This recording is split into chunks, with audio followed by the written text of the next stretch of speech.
Enggak, ibu ke korban juga tuh gimana, Bu? Ya saya sih nggak korban Pak, tapi saya lari-lari loh Pak. Ya. Kesel Pak, saya masih bisa beli nasi 10.000 Pak, tapi orang-orang itu pada dapet, saya pengen Pak. Terekam momen viral cukup mengharukan sekaligus bikin heran.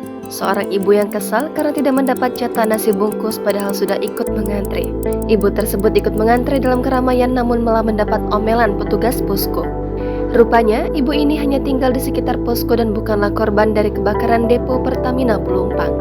Dilansir dari Warta Kota, pada Rabu 8 Maret, unggahan video dari akun Instagram @fakta.jakarta. Terlihat seorang ibu dengan raut wajah kesal berjalan cepat meninggalkan keramaian. Diketahui, tempat ramai tersebut adalah posko pengungsian korban kebakaran depo Pertamina Rawabadak Selatan. Ibu yang kesal tersebut wajahnya terlihat masam dan terus mengumpat. Saat ditanya, rupanya sang ibu meminta nasi bungkus di posko, namun malah tidak diberi dan berbuah dimarahi.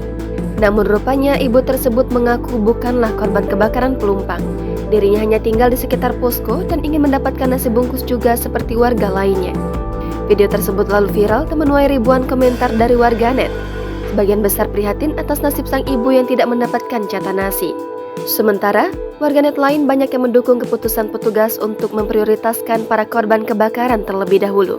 Sebagai informasi, pasca kebakaran depo Pertamina di Pelumpang yang menewaskan 17 orang, sekitar 1085 warga mengungsi di posko pengungsian Rawabadak Selatan, Jakarta Utara.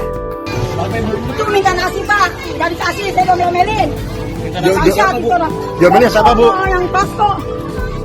Orang situ. Enggak, ibu ke korban juga tuh gimana, Bu? Ya saya sih nggak korban Pak, tapi saya lari-lari loh Pak. Ya. Kesel Pak, saya masih bisa beli nasi 10.000 Pak, tapi orang-orang itu pada dapet, saya pengen Pak.